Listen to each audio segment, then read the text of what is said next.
This is a short video of Old Kea Church down in Cornwall, alongside the River Fowl. And this is a very ancient place with this old ruined tower. It's a very beautiful place.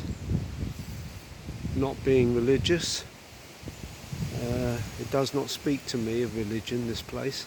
It speaks to me of deep humanity. It has this delightful little church here.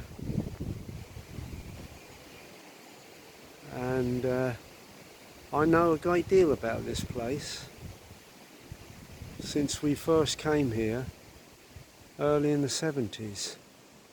When we came up the Fowl in our first cruising yacht and discovered the little stone quay which lies just behind me here,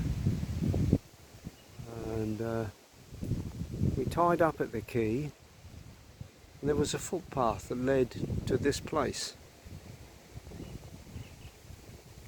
This footpath is now overgrown and it's virtually impossible to reach the quay from this church anymore.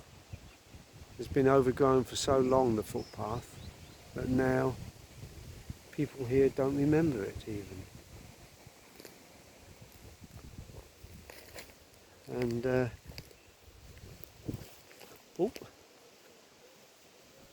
when we were here last, I've met the people who look after this church, and this place goes back thousands of years before Christianity. This place is pagan. Paganism is represented here far earlier than the Christian churches. And the people who look after this church know it and accept it. This obelisk, which is without doubt pagan, was discovered under the altar of the church when it was rebuilt in 1863, I think. This little church was rebuilt. Interestingly enough, it is kept in perfect order, yet it has there is no village here. There is no congregation to support it. Yet the people in the whole area maintain it. And it is maintained because the people in this area understand its worth. This obelisk, which, as I say, was discovered under the altar when the church was rebuilt in the Victorian era, was, as I say, were found under the altar. Which leads me to believe that some earlier time, when the church was rebuilt, because one only has to look at the state of this old tower to know that buildings of some sort of ritual nature have been here for all of eternity.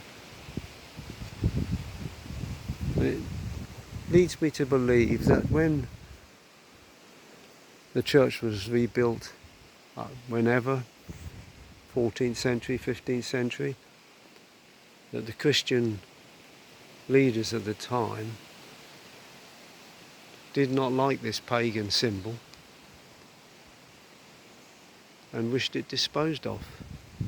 But the Masons disposed of it in their own way and put it under the altar, which I find quite warming.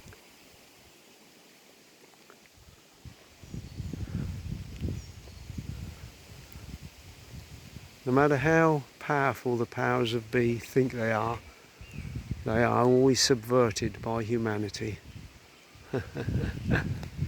When I was here last, this area of ground was being recultivated and redeveloped as this little garden. It was just a rough little bit of hillside with all scrub, and I helped for a few hours to, I remember putting down some of these timbers here and assisting some digging. And this was, it was just all rough and dug over, and I did not know what was in the minds of the people who were producing this, but it is quite delightful, and it's now known, this is a Celtic quiet garden. It is quite sublime. Audrey and I have come here many, many times since we discovered this place in the 70s. In fact, virtually never do we come west. We don't visit this place.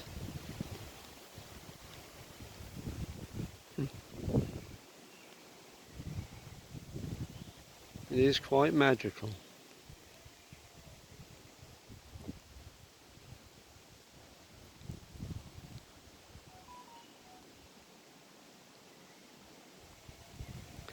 The paganism that maintains it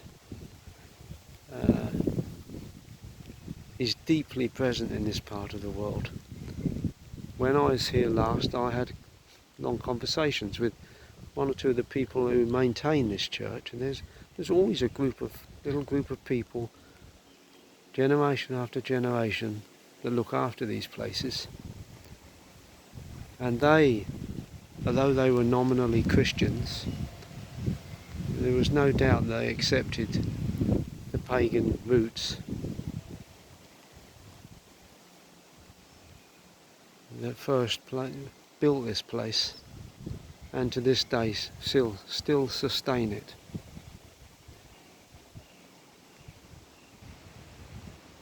So for some 50 years we have known this place.